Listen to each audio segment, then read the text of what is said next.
Basic concept of chemistry. इसमें आपने क्या करे थे, फंडामेंटल कंसेप्ट किए थे, molarity, molarity, stoichiometry, limiting agent and आपने कई सारे लॉस किए थे। ठीक, आज हम शुरू करेंगे आपका सेकंड चैप्टर। ठीक है, फर्स्ट चैप्टर कर चुके हैं, एनवायरनमेंट मैंने आपको होमवर्क दिया था, आप आई थिंक वो भी आपने कर लिया होगा। अब हम थर्ड चैप्टर मतलब हमारा सेकंड चैप्टर पे आते हैं, स्ट्रक्चर ऑफ एटम। ठीक है, अब क्या हुआ है, हम एटम को पढ़ने वाले हैं। ठीक है, अब तक हमने पढ़ा था कि स्मॉलेस्ट यूनिट है एटम, ये हमने पढ़ा था। अब हम एटम की स्ट्रक्चर्स को पढ़ेंगे। आपने 9th क्लास में भी चैप्टर पढ़े होंगे, सारे मॉडल्स भी पढ़े होंगे, सब कुछ पढ़ा होगा। बस कुछ चैप्टर यही है, थोड़ा सा उसे हमें बस थोड़ा सा बढ़ा के पढ़ना, कुछ नहीं। और मेरी बातों को बहुत ध्यान से सुना तो चैप्टर यूँ हो जाएगा, गारंटी बता रही हूँ यूँ हो जाएगा। एक छोटी सी कहानी सुनो शुरुआत में, जो इसकी कहानी, एक तरह से कहानी सुनो जैसे घर में सुनते हो। ठीक है, तो सबसे पहले 400 BC में आए थे एक साइंटिस्ट, फिलोसफर थे, उन्होंने नाम दिया मैटर को एटॉमस। उसके बाद अरिस्टोटल आए, उन्होंने बताया कि जो हमारा मैटर है वो 4 एलिमेंट जैसे कि fire, air, earth and wind, इनसे मिलकर बना हुआ है, पर वो प्रूफ नहीं कर पाए। ठीक है, पंच तत्व एक शरीर होता है, वो कर नहीं पाए। उसके बाद जो मेजर थ्रोबैक आया इसमें, वो आए डॉल्टन ने 18, मुझे देखो सन याद नहीं है, सन आपको भी ये याद करने की जरूरत नहीं है। डाल्टन की लॉ आया, डाल्टन ने बताया, सबसे पहले उसने बताया एटम जो है कुछ छोटा पार्टिकल है जो फर्दर डिवाइड नहीं हो सकता। भले ये बात गलत साबित हो गई, पर एटलीस्ट उस समय उसने इसकी डिस्कवरी तो कर दी। ठीक है, उस समय उसने डिस्कवरी कर दी कि बता दिया एटम जो है वो छोटे छोटे पार्टिकल्स, मतलब जो किसी भी पार्टिकल का, मतलब किसी भी कंपाउंड का जो छोटी यूनिट है वो एटम है, वो फर्दर डिवाइड नहीं हो सकता। सेम एलिमेंट, जो भी सेम एलिमेंट है उसमें सेम एटम होंगे, और डिफरेंट एलिमेंट में क्या होंगे, डिफरेंट एलिमेंट होंगे। कंपाउंड क्या होगा, तो एटम से मिलकर बनता है। ये इसने लॉ बताया था। ये वाला जो डॉल्टन का लॉ है प्रीवियस चैप्टर में था, मैंने नहीं कराया था जानबूझ के, क्योंकि मुझे यहाँ करा था। तो इसने क्या करा, डॉल्टन ने अपनी थ्योरी दी। इस थ्योरी को कई साल तक तो, अब 70-80 साल तक तो माना गया। उसके बाद धीरे धीरे डिस्कवरी हुई, तब इसकी थ्योरी फेल हो गई, जो आजकल एप्लीकेबल नहीं होती। डॉल्टन की थ्योरी क्या कहती थी, energy conservation, sorry mass conservation पे जाती थी, डेफिनेट प्रोपोर्शन पे जाती थी। ठीक है, और आपका मल्टीपल प्रोपोर्शन, इन सबको लेकर बनी हुई है। तो मैं क्या करती हूँ, पहले एक बार डॉल्टन थ्योरी लिख देती हूँ, आप इसे कॉपी कर लेना, क्योंकि आपके सिलेबस में है, क्वेश्चन पूछ सकते हैं। वैसे ज़्यादा आता नहीं है, लेकिन कभी एक नंबर में कुछ आ ले तो आप इसे नोट कर लीजिए। मैं थ्योरी फटाफट से लिख देती हूँ, उसके बाद हम और आगे बढ़ते हैं। ठीक, ये है आपका क्या, डाल्टन एटॉमिक थ्योरी। क्या कहा था, matter is made up of extremely small individual particle called atom. Atom क्या है, बहुत छोटा है और जो फर्दर डिवाइड नहीं हो सकता।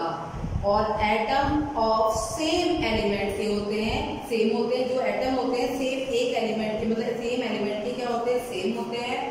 और एटम जो होते हैं वो डिफरेंट एलिमेंट की क्या होते हैं, डिफरेंट होते हैं। इसमें साइज, शेप एंड मास में किसमें करते हैं, उनका साइज सेम होना चाहिए, शेप एंड मास। ठीक, उसके बाद एटम कंबाइन टुगेदर, चाहे एटम हो वो सेम एलिमेंट का हो या डिफरेंट एलिमेंट का हो, वो combine together to form a compound, a molecule भी बोल सकते हैं, molecule. An atom is the smallest particle that take place in a chemical reaction, that take place in a chemical reaction. वो छोटा smallest particle है जो chemical reaction में participate करता है। ये मैं आपको पहले भी फर्स्ट चैप्टर में भी बता चुकी हूँ। और लास्ट पॉइंट जो इसमें आया नहीं, मैं लिख देती हूँ, एटम नाइदर बी क्रिएटेड और नॉर बी डिस्ट्रॉयड। ठीक है, atom can neither be created और नॉट डिस्ट्रॉयड, ना तो क्रिएट कर सकते हैं और ना डिस्ट्रॉय कर सकते हैं। तो ये थे डाल्टन एटॉमिक थ्योरी। और इसके अलावा मैंने कुछ पॉइंट नहीं लिखे हैं, वो आपको बुक्स वगैरह में होते हैं, मैं बता देती हूँ। जो भी एटम कंबाइंड करेंगे वो क्या करेंगे, डेफिनेट प्रोपोर्शन में करेंगे। आपको पता है, आपने रूल्स पढ़ लिए थे। मेन इसके मैंने पॉइंट आपको लिखे, ये है डाल्टन एटॉमिक थ्योरी। इसे आप कॉपी कीजिए, फिर हम और आगे चलते हैं। अब आपने कॉपी कर लिया होगा। ठीक, कॉपी करने के बाद आप बात सुनिए क्या हुआ है। डाल्टन का कई साल तक चला, उसके बाद धीरे धीरे धीरे धीरे फराडे आए। ठीक है, इनका आपको पढ़ना नहीं, सिर्फ कहानी सुनिए। फराडे आए, इन्होंने क्या करा, एक इलेक्ट्रोलाइट को वाटर में, मतलब किसी भी वाटर में ऐड किया तो देखा उससे क्या हुई, कंडक्टेंस डेवलप हुई, यानी इलेक्ट्रिसिटी जनरेट होने लग गई। तो इसका मतलब उन्होंने कैथोड एनोड टाइप की चीजें पता करी। इसके बाद विलियम क्रूक्स आए। क्रूक्स ने क्या करा, डिस्चार्ज ट्यूब बनाई। उस समय के टाइम डिस्चार्ज ट्यूब वाले एक्सपेरिमेंट बहुत पॉपुलर है, जैसे आजकल पॉपुलर होते हैं ना, किसी ने इस टाइप की डीपी डाली तो फिर आजकल फैशन चल जाता है, सब उसी तरह की डीपी डालते हैं उनके स्टेटस में। ऐसे जैसे आजकल चल रहा है स्टे होम, तो सबकी डीपी स्टे होम की आ रही है। इसी तरह से क्या हुआ, विलियम क्रूक्स ने क्या करा, डिस्चार्ज ट्यूब बनाई, उस पर एक्सपेरिमेंट वगैरह करे, उन्होंने भी कई चीज़ों का पता लगाया। तो क्या हुआ, इस तरह से धीरे धीरे आगे फर्दर डिस्कवरी होने लगी। तो बात की गई कि एटम के सब एटॉमिक पार्टिकल ढूंढे जाए, एटम के सब एटॉमिक पार्टिकल ढूंढे जाए। है तो बहुत सारे 35 समथिंग है, बट हमें उतने नहीं जाने, हमें इसके फंडामेंटल पार्टिकल पढ़ने हैं जो हम जानते हैं क्या, प्रोटॉन, इलेक्ट्रॉन, न्यूट्रॉन। उन्हें नहीं पता था, हमें पता है क्योंकि हमने 9th क्लास में पढ़ा, हम छोटी क्लास से पढ़ते आ रहे हैं, हमें पता है, लेकिन हमें उनकी तरह सोचना पड़ेगा कि हमें नहीं पता है। ठीक है, तो धीरे धीरे क्या हुई, सब एटॉमिक पार्टिकल की डिस्कवरी स्टार्ट हुई। तो पहली डिस्कवरी किसकी हुई, डिस्कवरी ऑफ इलेक्ट्रॉन। किसकी डिस्कवरी हुई, डिस्कवरी ऑफ इलेक्ट्रॉन और कैथोड रेज। तो मैं इसे रब करती हूँ और फिर मैं वो आपको एक्सपेरिमेंट करती हूँ। ठीक है, मैं इसे रब कर देती हूँ। तो डिस्कवरी ऑफ इलेक्ट्रॉन और cathode rays experiment. Cathode rays का एक्सपेरिमेंट हुआ था, इसमें क्या रहती है, डिस्चार्ज ट्यूब ली हुई है, ग्लास बंच ट्यूब होती है, इसमें दो मेटल की रोड लगाई थी, एक को हमने कैथोड का, मैंने इसे पूरा नहीं बनाया, कैथोड को माइनस टर्मिनल और एनोड को पॉजिटिव से जुड़ी है, पॉजिटिव टर्मिनल। यहाँ पर हमने दी हाई वोल्टेज, क्या दी हमने, हाई वोल्टेज दी, लगभग कहते हैं 1000 वोल्ट, 220 की ज़्यादा होती है, 1000 वोल्ट। और यहाँ हमने वैक्यूम पंप लगा दिया, उसके अंदर हमने गैस फिल कर दी। ठीक है, अभी मैं गैस को दिखा रही थी, और वैक्यूम पंप लगा दिया कि ताकि हम प्रेशर इसका करते, लो प्रेशर करते। क्या करते हैं हम, लो प्रेशर करते। अभी मैं बताऊंगी कि लो प्रेशर और हाई वोल्टेज क्यों किया, इसका भी रीजन है, यही इसमें पूछा जाता है। लो प्रेशर कर दिया, लगभग प्रेशर 10⁻⁻² mm ऑफ Hg। ठीक है, तो mm ऑफ Hg कर दिया। जब लो प्रेशर कर दिया तो गैस क्या हो गई, यहाँ पर कम हो गई गैस। इसी तरह से प्रेशर मेंटेन करने के लिए गैस को बाहर निकाल दिया गया। तो अब पहले आपको कुछ चीजें आप बता दूं कि एक्सपेरिमेंट दिया था प्लकर्ड ने, नाम जस्ट याद होना चाहिए, 1859, कोई पूछता नहीं है, बस सिर्फ अपनी नॉलेज के लिए बता रहे हैं। ठीक है, ये मैं रब कर रही हूँ, प्लकर और 1859। तो यहाँ क्या हुआ, ठीक, अब इन्होंने क्या किया, अब ये एक्सपेरिमेंट लो प्रेशर और हाई वोल्टेज पे किया गया। ये बात ध्यान रख लो, ऑब्जेक्टिव में कई बार पूछे जा सकते हैं। कैथोड रे का experiment low pressure high voltage, high pressure low voltage, इस तरह से आ सकते हैं। तो लो प्रेशर हाई वोल्टेज पहले इन्होंने क्या करा, इसे नॉर्मल प्रेशर पर, कौन से पे रखा, नॉर्मल प्रेशर पर रखा। जब नॉर्मल प्रेशर पे देखा तो क्या हुआ, गैस के मॉलिक्यूल्स क्या आपस में कोलाइड करते। गैस के नीचे क्या होती है, आपस में कोलाइड करने की, दूसरे टकराने की, तो गैस के मॉलिक्यूल क्या करते हैं, कोलाइड करने लगते हैं। ठीक है, और एक और बात है, जब गैस के मॉलिक्यूल कोलाइड करेंगे उनसे कोई इलेक्ट्रॉन तो यहाँ से कोई इलेक्ट्रॉन तो जनरेट हो नहीं रहा। जब कोई इलेक्ट्रॉन जनरेट नहीं हो रहा तो वो मूव क्यों करेगा, तो वो नॉन कंडक्टर बन जाता है। ठीक है, तो हमने क्या करा, इसका प्रेशर लो किया। जैसे हमने प्रेशर लो किया, हाई वोल्टेज किया, पहले 1 किया, 1 रखा तो कुछ नहीं हुआ। जब हमने 1 से नीचे -10⁻⁻² पर पहुंच गए तो हमने देखा कि हमने क्या देखा कि कैथोड से एक टाइप की रेज निकल रही है, कैथोड से एक टाइप की रेज निकल रही है और वो एनोड की साइड जा रही है। ठीक है, कुछ रेज दिखाई दी लेकिन हमें समझ में नहीं आ पाया क्योंकि इनविजिबल रेज थी जो हमें दिखाई नहीं देती थी, पर कुछ लगा, कुछ निकला है पर हमें पता नहीं चलता है। तो फिर हमने क्या करा, पूरी ट्यूब को हमने क्या करा, कोई फ्लास्कोसेंट मटेरियल या फ्लोरोसेंट मटेरियल सुना होगा ना, जैसे ZNS हो गए, फ्लास्कोसेंट, फ्लोरोसेंट मटेरियल, ये लगा दिया। इनका क्या खासियत होती है मटेरियल की, आपको पता होना चाहिए। इन मटेरियल की खासियत होती है, अगर इन पे कोई पार्टिकल टकराता है, कोलाइड करता है, तो ये क्या करते हैं, तुरंत कलर एमिट करते हैं, तुरंत क्या करते हैं, कलर एमिट करते हैं। अब बहुत बड़ा काम हो गया। और यहाँ हमने ले लिया, जो एनोड ले लिया वो ले लिया परफोरेटेड। परफोरेटेड का मतलब है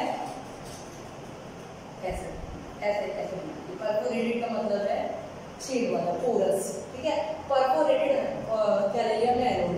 अभी क्या हुई, ये रेज गई और ये यहाँ पे टकराई, जैसे टकराई कलर सा ऑब्टेन हुआ, तो हमें पता चला एक टाइप की रेज निकली है जो कैथोड से कहाँ जा रही है, एनोड की साइड जा रही है। तो इनका नाम क्या रख दिया, कैथोड रेज। क्या रख दिया, कैथोड रेज रख दिया। कहाँ जा रही है, कैथोड से एनोड पे जा रही है। लेकिन हुआ क्या होगा, एटलीस्ट क्यों जा रही है, ठीक है, इनकी जाने का नेचर क्या, देखिए ये कोई ना कोई मेटल का हमने कैथोड बना होगा। मेटल से भी अगर हमने वोल्टेज दी होगी कुछ, भाई मेटल का मतलब क्या है, कोई भी मेटल हो गई, जब मेटल पे हम हाई वोल्टेज डालेंगे तो वो अपने अंदर से क्या करेगी, इलेक्ट्रॉन टाइप की कुछ जनरेट करेगी। उन्हें नहीं पता था इलेक्ट्रॉन है, पर कुछ टाइप की चीज जनरेट करेगी, हमें तो पता है, तो वो जनरेट करेगी। तो यहाँ बन गया आयन और यह बन गया इलेक्ट्रॉन। ये जो इलेक्ट्रॉन है, ये मेटल है, कई सारे मेटल्स होंगे, भाई मेटल्स की तो कई सारे एटम्स होंगे, तो वहाँ क्या करेंगे, इलेक्ट्रॉन जनरेट करेंगे। और इसके अंदर प्लस गैस भी है, इसके अंदर प्लस क्या है, गैस भी है, गैस भी इलेक्ट्रॉन जनरेट करेंगे। तो ये सारे इलेक्ट्रॉन एक रेस की फॉर्म में एनोड की तरफ जाते हैं, एक एनोड की तरफ जाते हैं, और उसी रेस को हमने बोल दिया कैथोड रेस। ये क्या से जाती है, एनोड से कैथोड की ओर जा रही है, तो इसका नाम इसीलिए हमने बोल दिया ये कैसी है, नेगेटिव रेस है। भाई नेगेटिव से, भाई नेगेटिव है होगी तभी पॉजिटिव की तरफ जा रही है, इसलिए ये रेस कैसी है, नेगेटिव रेस है। कैसी है ये, नेगेटिव रेस है। और इसके जो पार्टिकल्स थे, इस रेस के अंदर जो पार्टिकल थे, उन्हें शुरू में नाम दिया नेगाट्रॉन। क्या नाम दिया, नेगाट्रॉन दे दिया, ठीक है। लेकिन बाद में कौन आए, थॉमसन जी आ गए, जे थॉमसन, उन्होंने इस पार्टिकल को नाम दिया इलेक्ट्रॉन। क्या नाम दिया, इलेक्ट्रॉन। क्या नाम दिया, इलेक्ट्रॉन।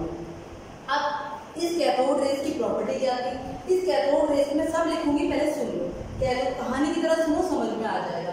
कैथोड रेस की प्रॉपर्टी क्या थी, ये स्ट्रेट लाइन में चलती है। पहले तो ये नेगेटिवली चार्ज है, पहला आपको मैंने लिख दिया था, ये कैसी है, नेगेटिवली चार्ज है। पहला कैथोड रेस कैसी होती है, नेगेटिव चार्ज पार्टिकल से बनी होती है। कैसे बनी होती है, नेगेटिव चार्ज पार्टिकल से बनी होती है। पार्टिकल्स को क्या बोलते हैं, इलेक्ट्रॉन। पहला पॉइंट।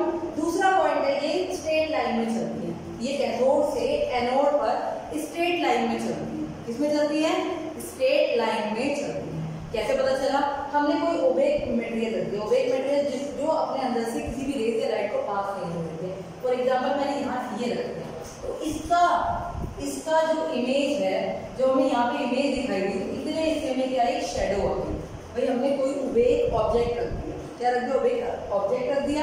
जब कैथोड रेज गई, इससे तो जा नहीं पाई, ऊपर नीचे से गई, तो इतने हिस्से में जब लाइट नहीं गई, तो यहाँ पे क्या बन गई, इसकी शेडो बन गई। इसकी क्या बन गई, शेडो तभी बनी होगी जब उसके अंदर से लाइट पास नहीं हो पाई होगी, इसका मतलब, और लाइट पास क्यों नहीं होगी, इसका मतलब ये स्ट्रेट लाइन में चलती है। पहला पॉइंट।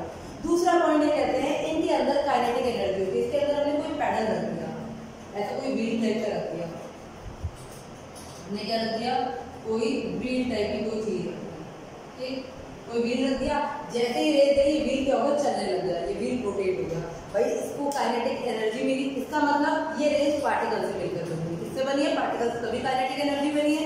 तभी क्या बनी है, काइनेटिक एनर्जी। काइनेटिक एनर्जी क्या होती है, हाफ mv स्क्वायर, ठीक है। उसके उस पार्टिकल में मास भी है और उसकी वेलोसिटी भी है, ठीक। तो ये हो गया, ठीक। उसके बाद हमने ये देखा, ये कहते हैं, अगर मैंने कोई प्लेट में कोई नेगेटिव प्लेट लगा दी, सॉरी, अगर मैंने इसे इलेक्ट्रिक फील्ड में रखा, इस डिस्चार्ज ट्यूब को मैंने इलेक्ट्रिक फील्ड में रखा, तो मैंने देखा ये जो रेस थी पॉजिटिव की तरफ क्या हो गई, डाइवर्ट हो गई। पॉजिटिव की तरफ क्या हो गई, ये रेस डाइवर्ट हो गई। इट मीन्स क्या हो गया, इट मीन्स ये प्रूफ हो गया, ये क्या है, नेगेटिव चार्ज ट्यूब, ये क्या है, नेगेटिव चार्ज रेस है, ठीक है। इतनी बात समझ में आ गई, ये डायरेक्ट हो गई किसमें, पॉजिटिव की तरफ। फिर उसके बाद अगर जैसे मैंने मैग्नेटिक फील्ड अरेंज किया, मैग्नेटिक फील्ड जानते हो, आपने 10th क्लास में मैग्नेटिज्म पढ़ा होगा, फ्लेमिंग का सेकंड रूल परपेंडिकुलर मोशन में पढ़ा होगा। मैं फिजिक्स नहीं पढ़ा रही हूँ, उसी को इसे मैग्नेटिक फील्ड में रखा। जिन्हें नहीं पता वो कोई बात नहीं, आपको इतना याद रखना है, जब इन्हें मैग्नेटिक फील्ड में रखा, ये मैग्नेटिक फील्ड में भी क्या होगी, डिफ्लेक्ट होगी। इसका मतलब ये कैसी है, नेगेटिव फील्ड। ये क्या है, रेस नेगेटिव चार्ज पार्टिकल से बनी है, ठीक है। और अगर ये क्या करते हैं, ये जब टकरा रही है तो ये फ्लोरोसेंस यानी कि लाइट डेवलप कर रही है। इनके बीच में मैंने कोई शीट रख दी मेटल की पतली सी, जब ये उसमें टकराई तो इन्होंने क्या करी, हीट जनरेट करी, तो इसका मतलब है ये हीटिंग इफेक्ट भी देती है। उसके बाद अगर मैंने इन्हें किसी हैवी मेटल से टकराया, बहुत हैवी मेटल है जिसका एटॉमिक मास क्या है, बहुत ज्यादा हाई है, ठीक है, उनसे ये रेस टकराई, तो उनसे क्या निकलती है, जब उनके टकराने के बाद जो रेस निकलती है उस रेस को बोलते हैं एक्स रेस। जब कैथोड रेस या इलेक्ट्रॉन की बम्बार्डिंग किसी हैवी मेटल्स पे की जाती है जिसका एटॉमिक मास है, तो उससे जो रेस निकलती है उन्हें बोलते हैं एक्स रेस। एक्स रेस के बारे में आप जानते हैं, आगे और डिटेल में पढ़ेंगे। तब कौन सी रेस निकली, एक्स रेस, तो they produce X rays, they produce X rays, ठीक है। तो ये इसकी क्या थी, इसकी क्वालिटी थी जो हमें पढ़नी है। लिखूंगी मैं एक साथ सारा, पहले समझा दूँ, आई थिंक आप इसका डायग्राम आप नोट कर सकते हैं, मैंने डायग्राम की भी समझा दिया। एक चीज हो सकती है उसके बाद जे थॉमसन आ गए, ये तो बेचारे प्लकर ने किया एक्सपेरिमेंट। जे थॉमसन ने क्या करा, जे थॉमसन ने क्या करा, बहुत एक्सपेरिमेंट है, हमें एक्सपेरिमेंट नहीं करना। उन्होंने क्या करा, इसका चार्ज जो काम जिसकी वजह से वो फेमस हुए, और कभी तो बहुत सारे लोगों ने डिस्कवरी की, लेकिन उन्होंने मेन काम करा इसलिए वो फेमस है, इलेक्ट्रॉन की डिस्कवरी के लिए। चार्ज अपॉन मास का रेशियो निकाला। उन्होंने क्या करा, चार्ज अपॉन, चार्ज मतलब E, मास मतलब m, चार्ज अपॉन मास का क्या करा उन्होंने रेशियो निकाला, ये आया 1.7 × 10 की पावर 11। चार्ज की यूनिट होती है कूलम और उसकी यूनिट होती है केजी। क्या आया 1.75 into 10 की पावर 11 into 10 की पावर 11, ठीक है, 10 की पावर 11। तो उन्होंने इसको क्या करा, ये इसका सबसे मेन काम कर दिया, चार्ज अपॉन मास का रेशियो निकाला। किसने निकाला, जे थॉमसन ने, ठीक है। उन्होंने क्या करा, इस ट्यूब में, जो ट्यूब हमने ली थी, इसमें ट्यूब में क्या करा, गैस बदल दी, एक बार गैस बदल दी, मैट्रिक कैथोड को रखा, फिर देखा प्रॉपर्टी सारी चेक करी, रेशियो चेक करा, सेम आया कि नहीं आया। फिर दूसरी बार उन्होंने क्या, कैथोड चेंज, मतलब इलेक्ट्रोड चेंज कर दिए, गैस सेम कर दी, फिर देखा ये कि सेम आई या नहीं आई, फिर भी देखा सेम आ गई। फिर तीसरी बात है, गैस भी चेंज कर दी, इलेक्ट्रोड भी चेंज कर दी, तब भी वैल्यू क्या आई, सेम आई। इसका मतलब ये क्या है, फंडामेंटल पार्टिकल है। क्या है, फंडामेंटल पार्टिकल है, जो किसी भी, कोई भी गैस भरे या कोई भी इलेक्ट्रोड ले, इसकी वैल्यू पर या इसकी प्रॉपर्टी में कोई चेंज नहीं होता है। तो इसका मतलब इन्होंने कहते हैं, इसका E/m रेशियो कि गैस चेंज करने पर किसी चीज पर डिपेंड नहीं करता है, किसी भी चीज पर डिपेंड नहीं करता है। तो अब मैं कैथोड रेज की प्रॉपर्टीज लिखती हूँ, उसके बाद आगे बताती हूँ। देखो फिर से बता देती हूँ क्या किया, प्लकर ने एक डिस्चार्ज ट्यूब ली, बहुत सिंपल सी बात थी, उसने उस ट्यूब में गैस भरी, ठीक है, एक दो मेटल की रोटी, एक को बनाया कैथोड, एक को बनाया एनोड, उन्हें बैटरी से कनेक्ट कर दिया। बात समझ में आ रही, बैटरी से कनेक्ट कर दिया। उन्होंने क्या करा, प्रेशर धीरे धीरे लो करते रहे, वोल्टेज हाई करते रहे। जैसे ही किया, इलेक्ट्रिसिटी जनरेट हुई, एक रेस टाइप की कैथोड से एनोड की तरफ मूव करी, कैथोड से एनोड की तरफ मूव करी, बहुत तेज रेस थी, ठीक है। तुमने देखने के लिए फ्लोरोसेंट मटेरियल लगा दिया, खूब अच्छी खासी, मतलब जो ग्लास ट्यूब थी डिस्चार्ज ट्यूब, वो क्या हुई, फ्लो होने लगी, मतलब ब्राइट से दिखने लग गई। तो उनको पता चल गया एक रेस निकली, ये कहाँ जा रही थी, कैथोड से एनोड जा रही थी, इसलिए इनका नाम पड़ गया कैथोड रेस, ठीक। फिर इनको चेक करा, ये स्ट्रेट लाइन में चलती है, नेगेटिवली चार्ज है, इनके अंदर काइनेटिक एनर्जी है, स्मॉल पार्टिकल से मिलकर बनी, उन पार्टिकल का नाम क्या रखा, इलेक्ट्रॉन रख दिया। क्या रखा, इलेक्ट्रॉन रख दिया। फिर बताया अगर हमने इलेक्ट्रिक फील्ड में उसे रखा, तो हमने देखा ये पॉजिटिव प्लेट की तरफ डिफ्लेक्टेड हो रही है। इसका मतलब क्या है, इसका मतलब क्या है, ये नेगेटिव होगी तभी पॉजिटिव की तरफ मैग्नेटिक फील्ड में रखा, तभी ये डिफ्लेक्टेड होगी। ये किसी हैवी मेटल से टकराई, तो उन्होंने क्या करी, एक्स रेज जनरेट कराई। तो ये इसकी प्रॉपर्टी थी। फिर जे थॉमसन ने इसका E/m रेशियो निकाला, एक्सपेरिमेंट से निकाला। वो एक्सपेरिमेंट हमें नहीं पढ़ना, क्योंकि अभी हमने 12th में मैग्नेटिज्म वगैरह नहीं पढ़ना, तो कैसे समझ सकते हैं। तो E/m का रेशियो निकाला, 1.75 × 10 की पावर 11 कूलम पर केजी आ गया। तो ये काम कर दिया। फिर उन्हें गैस चेंज करी, सब कुछ चेंज कर करके देखा, लेकिन उसकी कैथोड रेज की प्रॉपर्टी और ये रेशियो चेंज नहीं हुआ। इसका मतलब जो कैथोड रेज में जो पार्टिकल है वो क्या है, फंडामेंटल पार्टिकल है। क्या है, फंडामेंटल पार्टिकल है, जो चेंज नहीं होता। जो ये फंडामेंटल का मतलब हर के लिए सेम है, यानी एटम का एक बहुत इंपॉर्टेंट पार्टिकल है। और इस तरह से इलेक्ट्रॉन की डिस्कवरी हुई, हमें पता चल गया एटम के फॉर्म में इलेक्ट्रॉन थे। तो मैं कैथोड रेज की प्रॉपर्टी लिखती हूँ, ठीक।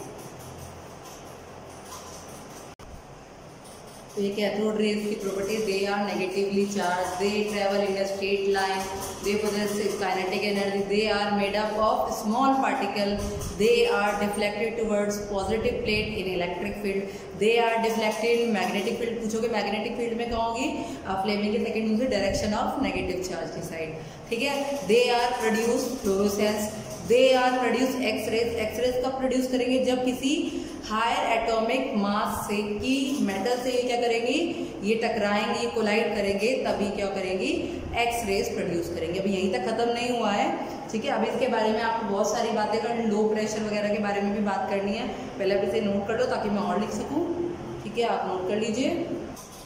तो क्या आता है, ऑन चेंजिंग द गैस, मैं पहले बताऊँ, ऑन चेंजिंग द गैस और electrode material the property of cathode rays remain same, that is EM ratio independent of the nature of gas is taken in discharge tube or nature of cathode. और cathode rays ionize the gas through the which they pass. अब question आते हैं state line में कैसे कर सकते हैं, इसके अंदर गैस भरी हुई है, इसीलिए हम प्रेशर लो करते हैं। प्रेशर लो रखने का मतलब था प्रेशर लो रखेंगे तो गैस के मॉलिक्यूल जो इलेक्ट्रॉन बेचारा आ रहा है उससे कोलाइड नहीं करेंगे। प्रेशर इतना लो है, कोलाइड नहीं करेंगे, इसलिए वो आराम से पास हो जाएगा। प्रेशर बढ़ा देंगे, कोलिजन शुरू हो जाएगा, पॉजिटिव नेगेटिव का कोई रेज नहीं निकलेगी, सब खत्म। इसीलिए लो प्रेशर और हाई वोल्टेज पे ये एक्सपेरिमेंट करते हैं। इन्हें इलेक्ट्रॉन, इन पार्टिकल्स को क्या नाम दिया गया, इलेक्ट्रॉन नाम दिया गया। किसने नाम दिया, जे थॉमसन ने। किसने नाम दिया, जे थॉमसन ने। ठीक है, EM रेशियो किसने निकाला, जे थॉमसन ने रेशियो निकाला, E/M का रेशियो। ठीक, बोलो इतनी बात समझ में आ गई, इतनी बात समझ में आ गई। किसने निकाला, जे थॉमसन ने। बस याद रखना EM का रेशियो किसने निकाला, जे थॉमसन ने। और उन्होंने इसे क्या नाम दिया, इसे नाम दिया, क्या नाम दिया, इलेक्ट्रॉन। क्या नाम दिया, इलेक्ट्रॉन। फिर हमारे एक और साइंटिस्ट आए जिनका नाम था मुल्किन। ठीक है, क्या नाम था, मुल्किन नाम था जिनका, करते हैं उनको। ठीक, तो एक आया हमारे मिल्टन, उन्होंने ऑयल ड्रॉप एक्सपेरिमेंट किया। आपको एक्सपेरिमेंट मैंने क्या कहा, एक्सपेरिमेंट आपको विदाउट मैग्नेटिज्म की समझ में नहीं आएंगे। ठीक है, तो मिल्टन साइंटिस्ट थे, क्या साइंटिस्ट थे, मिल्टन। उन्होंने ऑयल ड्रॉप एक्सपेरिमेंट किया और उसकी वजह से उन्होंने इलेक्ट्रॉन के चार्ज की वैल्यू फाइंड की। वैल्यू कितनी बताई, 1.6 × 10⁻⁻⁹। आई नो दैट इलेक्ट्रॉन में नेगेटिव चार्ज है, नेगेटिव हो जाता है, पर हम मैग्नीट्यूड लिख रहे हैं। इतने कूलम, बाद में और डिस्कवरी हुई तो ये वैल्यू कितनी हो गई, 1.602 × 10⁻⁻⁹। वैल्यू और सुधर रही है, अच्छी वैल्यू मिल रही है। मुल्किन ने ये बताया, क्या बताया मुल्किन ने, क्या बताया, इलेक्ट्रॉन के चार्ज की वैल्यू बताई। अब देखो, अब इससे हमें E/M का रेशियो पता है, कितना है बता दिया, अभी मैंने बताया था 9, कितना बताया था, सॉरी 1.75 × 10⁻11। ठीक, E का बात मुझे पता है, मास निकल जाए, EM/M पता है, क्या होगा, मास निकल जाएगा। मास कितना आ गया, इससे मास, देखो ये पता है मुझे, E/M की वैल्यू पता है, E की वैल्यू मैं यहाँ रख दूँ, तुम्हारे E की वैल्यू 1.6 × 10⁻⁻⁹, ये नीचे आ गया 1.75 × 10⁻11। ठीक, तो ये वैल्यू कितनी आ जाएगी, मास इक्वल टू मास, क्योंकि मास आ जाएगा 9.1 × 10⁻31 kg। ये किसका आ गया, इलेक्ट्रॉन का मास आ गया। देखो -31 kg, कितनी कम वैल्यू है। इसीलिए बोलते हैं इलेक्ट्रॉन को मास लेस बोलते हैं। ऐसा नहीं कि उसका मास नहीं होता है, बट इसे हम क्या बोलते हैं, मास लेस। इतना छोटा मास है इसका, इसलिए इसे हम क्या बोलते हैं, मास लेस। तभी याद है मैंने आपको कार्बन की मास निकाली थी, तो मैंने कहा था इसको हम 0 ले लेते हैं, इसीलिए ले लेते हैं, वैसे नेग्लिजिबल ले लेते हैं। इसलिए हम मास जो होता है किसका होता है, प्रोटॉन और न्यूट्रॉन का होता है। चलो वो बातें भी हम आगे करेंगे। तो ये इसका मास नोट कर लीजिए, E/M की रेशियो नोट कर लीजिए, ये नोट कर लीजिए। बोलो इतनी बात समझ में आ गई आपको, तो ठीक है। अब आपको इससे क्या पता चला, इससे क्या पता चला, इससे पता चला इलेक्ट्रॉन कैसे पार्टिकल हैं, ऐसे पार्टिकल हैं, ऐसे पार्टिकल्स हैं जो हमारे फंडामेंटल पार्टिकल हैं, जिनकी E/M रेशियो कभी भी किसी भी तरह से चेंज नहीं हो सकती। मतलब इस पूरे का हम कंक्लूजन क्या निकाल सकते हैं, ऑन चेंजिंग द गैस और electrode material, on changing the gas और electrode material, the E/M ratio of cathode rays remain same.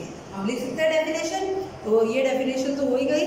अब हम सिंपल क्या करते हैं, सिर्फ और सिर्फ हम किसकी डेफिनेशन लिखते हैं, इलेक्ट्रॉन की डेफिनेशन लिखते हैं। इलेक्ट्रॉन क्या है, electron is a fundamental particle, electron is a fundamental particle of a atom carrying 1 unit negative charge, and electron is a fundamental particle of atom carrying 1 unit negative charge and having mass nearly equal to 1/837 of the mass of an atom of hydrogen. ये hydrogen के मास का इतना छोटा है, इतना छोटा है। ठीक है, बात समझ में आ गई। ये था आपका कैथोड रेज और इससे किसकी डिस्कवरी हुई? इलेक्ट्रॉन की डिस्कवरी किसने करी? जे थॉमसन ने करी। इसमें कैथोड रेज क्या है? कोई पूछे कि E/m रेशियो कैथोड का चेंज, कैथोड रेज का चेंज होगा? बिल्कुल नहीं चेंज होगा। कैथोड रेज एक्सपेरिमेंट किसमें हुआ? किसमें हुआ? Cathode low pressure and high voltage में। देखो ये कहानी की तरह सुनो, जैसे बचपन में कहानी सुनते थे, सुन ली फटाफट से मेन की पॉइंट कर लिया और छूट छटाक से आपका ये सारा काम हो गया। ठीक है, इतना बर्डन लेके करोगे तो केमिस्ट्री होगी, जैसे मस्ती में करो। तो कहानी थी प्राचीन काल में, पिछले से 2 साल से तो हटाई गया था, लेकिन वापस आ गया ये सब। अच्छा नहीं लगा था इनके बिना पढ़ाना, बच्चों को एक्चुअली पता ही नहीं चल रहा था। आपको पता होना चाहिए, प्लीज एनसीईआरटी रीड कीजिए। एक्चुअल में किसी चीज की डिस्कवरी कैसे हुई हमें एक्चुअली पता तो हम भी थोड़े कि भाई इलेक्ट्रॉन है प्रोटॉन हम पढ़ते जा रहे, पर कैसे आए, कितनी मेहनत लगी। जब आप इनकी मेहनत को समझ पाओगे तब समझोगे इन्हें पढ़ना कितना इम्पोर्टेंट है। बात समझ में। पहले फैराडे ने थोड़ा बताया, फिर क्रूक ने एक्सपेरिमेंट किया डिस्चार्ज का, तो जी लगर भी पकड़ नहीं करा, कैथोड रेज बनाई। फिर जे थॉमसन ने उनका एक्सपेरिमेंट देखा और एक्सपेरिमेंट देखने के बाद उन्होंने क्या नाम दिया? इलेक्ट्रॉन नाम दे दिया। फिर उन्होंने अपनी प्रॉपर्टी बताई EM। मल्किन भी आ गया, मल्किन ने क्या किया? चार्ज निकाल दिया। और एंट्रोप एक्सपेरिमेंट किया जो कि बहुत फेमस है। और क्या करा उन्होंने? चार्ज निकाल दिया। और जिससे क्या हमें पता चल गया? मास पता चल गया, इलेक्ट्रॉन का मास पता चल गया। तो ये पता चल गया कि सबके लिए सेम है, फंडामेंटल पार्टिकल है। यानी कोई भी एटम ले लो, सब में इलेक्ट्रॉन का मास यही होगा, रेशियो यही होगा, ठीक है, और चार्ज यही होगा। और इलेक्ट्रॉन क्या है? ऐसा है जो 1 यूनिट चार्ज को कैरी करता है। यानी अगर मैं इसकी स्ट्रक्चर बना लूँ तो इसमें चार्ज कैसा आता है? -1 चार्ज आता है। एक इलेक्ट्रॉन का मतलब है -1 चार्ज। क्या है?